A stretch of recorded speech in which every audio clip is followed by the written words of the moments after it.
Greenland విషయంలో Trump మరింత దూకుడు ప్రదర్శిస్తున్నారు. గ్రీన్లాండ్లో ఆల్రెడీ ఒక బేస్ ఉంది. ఇప్పుడు ఆ పైన అమెరికన్ యుద్ధ విమానాలు తిరుగుతున్నాయి. US air force సంబంధించినట్టు F-22, F-16 ఇప్పుడు గ్రీన్లాండ్కి చేరుకున్నాయి. గ్రీన్లాండ్లో తాజాగా ఇంటర్నేషనల్ అటెన్షన్ అంతా అందుకే అటువైపుకి జరిగింది. United States Air Force fighter జెట్లు అక్కడికి చేరడం అన్నటువంటిది, ఆర్కిటిక్ రీజియన్కి చేరడం, గ్రీన్లాండ్ మీద ప్రత్యేకించి మూవ్ అవుతూ ఉండడం అన్నటువంటి సంచలనం సృష్టిస్తోంది. గ్రీన్లాండ్ పక్కన ఉన్నటువంటి వాళ్ళ బేస్ మీదకి దిగిన F-22 ర్యాప్టర్ స్టెల్త్ ఫైటర్ జెట్లు, అట్లాగే versatile F-16 fighting Falcon air craft కూడా దిగినాయి.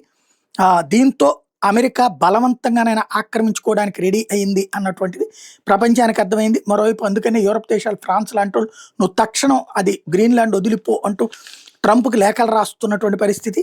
ఓవరాల్గా యుఎస్ ఎయిర్ ఫోర్స్ అయితే అది స్వాధీనం చేసుకుంటుందా ఏంటనేది చూడాలి.